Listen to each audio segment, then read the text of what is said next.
এবার সাকিবের নিরাপত্তা ইস্যুতে যা বললেন উপদেষ্টা আসিফ মাহমুদ। দেশের মাটিতে নিজের ক্যারিয়ারে শেষ টেস্ট ম্যাচ খেলতে চান বাংলাদেশের ক্রিকেট ইতিহাসের সবচেয়ে বড় তারকা সাকিব আল হাসান। টাইগার ক্রিকেটের দীর্ঘ পথ চলায় মাঠ থেকে বিদায়ের নজির খুব একটা নেই। সাকিব আল হাসান অবশ্য আগেই জানিয়ে দিয়েছেন সুযোগ পেলে দেশের মাটিতে নিজের শেষ টেস্ট খেলতে চান তিনি। কিন্তু সাকিবের জন্য বিষয়টি খুব একটা সহজ না তা তিনি নিজেও জানেন। বিশেষ করে চলতি বছরের জানুয়ারিতে বাংলাদেশ আওয়ামী লীগের হয়ে সংসদ সদস্য নির্বাচিত হওয়ার পরই সাধারণের চোখে অবস্থান বদলেছে সাকিবের। 5ই আগস্টের ক্ষমতার দৃশ্যপট পরিবর্তনের পর বাংলাদেশ আওয়ামী লীগের নেতাকর্মীদের অনেকেই আক্রান্ত হয়েছেন প্রতিপক্ষের হাতে। এরই মাঝে আদাবরে গার্মেন্টস কর্মী রুবেল হত্যাকাণ্ডের ঘটনায় মামলা হয়েছে সাকিবের নামে। সেই সূত্রে সাকিব জানিয়েছেন, দেশে পর্যাপ্ত নিরাপত্তা নিশ্চয়তা পেলেই অক্টোবরে মিরপুরে নিজের শেষ টেস্ট খেলতে নামবেন তিনি।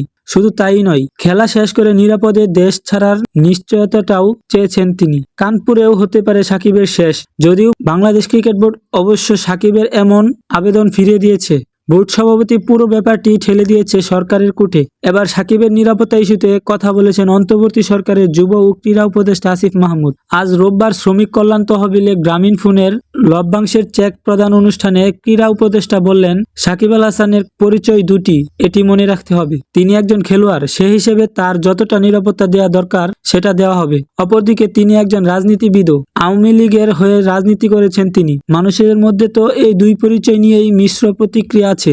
এখন খেলোয়াড় হিসেবে আমাদের একজন খেলোয়াড়কে যতটুকু নিরাপত্তা দেওয়ার প্রয়োজন ততটুকু আমরা দেব। এ সময় সাকিবের প্রতি অনেকটাই শর্ত আরোপের সুরে উপদেষ্টা বলেন, রাজনৈতিক পরিচয়ের কারণে জনগণের মধ্যে যদি ক্ষোভ থাকে তাহলে নিজেকেই তার সংশোধন করতে হবে। নিজের রাজনৈতিক অবস্থান সাকিবকেই স্পষ্ট করতে হবে। এ সময় আসিফ মাহমুদ যোগ করেন, রাষ্ট্রের জায়গা থেকে রাষ্ট্র প্রত্যেক নাগরিককে নিরাপত্তা দিতে বাধ্য এবং সেটা আমরা অবশ্যই করব। সাকিবকে খেলোয়াড় হিসেবে নিরাপত্তার ব্যাপারে আশ্বস্ত করার পরেই চলমান মামলা নিয়ে কথা বলেছেন আসিফ মাহমুদ। তার বিরুদ্ধে যে হত্যা মামলা হয়েছে সে বিষয়ে আমরা ইতিমধ্যেই বলেছি এবং আইন মন্ত্রণালয় বলেছে তদন্তে সংশ্লিষ্টতা না থাকলে প্রাথমিকভাবেই নাম বাদ দিয়ে দেওয়া হবে। আপনাদের মতামতগুলো আমাদেরকে কমেন্ট করে জানিয়ে যাবেন। নিত্য নতুন সকল আপডেট পাওয়ার জন্য আমাদের চ্যানেলটি সাবস্ক্রাইব করে পাশেই থাকবেন। ধন্যবাদ সকলকে।